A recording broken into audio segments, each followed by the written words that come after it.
A little while back, I was thinking to myself, how and why is it that some properties sit abandoned and undeveloped for so long in a densely populated state like New Jersey, where it seems every single square inch of that state is so valuable? So I decided I would contact the owner of a long abandoned property to try to get answers. But first, I want to give you a quick backstory on the building itself and how it got to this point. The building first opened in the 1880s. It is one of the oldest tuberculosis sanatoriums in New Jersey. The facility closed around 1910. There's no real information, but I'll assume it sat either vacant or abandoned or just at least unused for about 30 years until the property in the building was donated to a group of nuns and was remade into a hospital and nursing home. They put a lot of work into the facility with several expansions. Additions were made to the building well into the 1970s. It finally closed and ceased operations around the year 2000. All of the buildings were vacated, except for the caretaker's house on the property. Though no operations were being held at the facility at the time, the sisters would continue to evade taxes for several more years until their nonprofit status was finally revoked. The nuns protested this and even lied about income and hid assets from the IRS. However, a lien was placed against the property in 2007, with the sisters owing nearly $1.5 million in back taxes for the dilapidated property.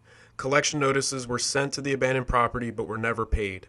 Open Public Records Act requests were made by locals to see the documents, but borough officials denied the requests.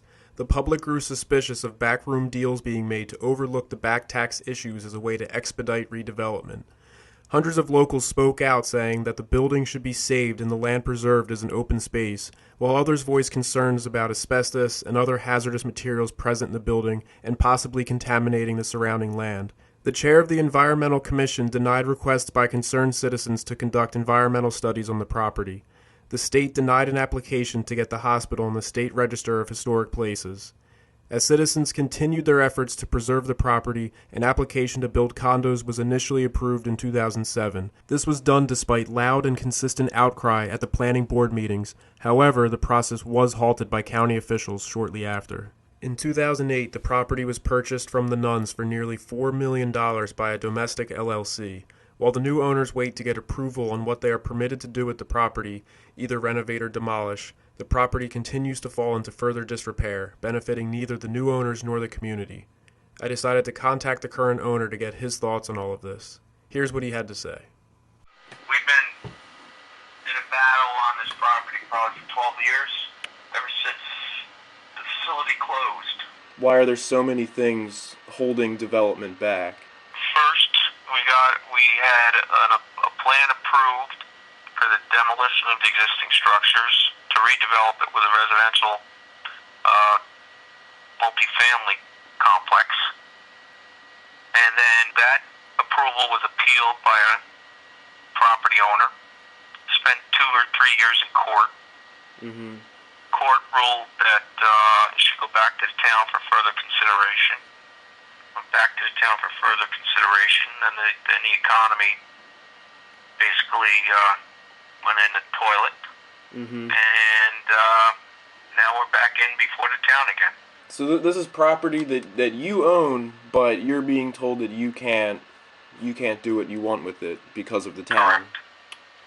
Correct. This is what we do with on a regular basis as developers. So now we're hoping to come up with another plan and maybe see this site redeveloped. So right now there's an application, or there's going to be an application before the town for another shot at getting the property rezoned for multifamily.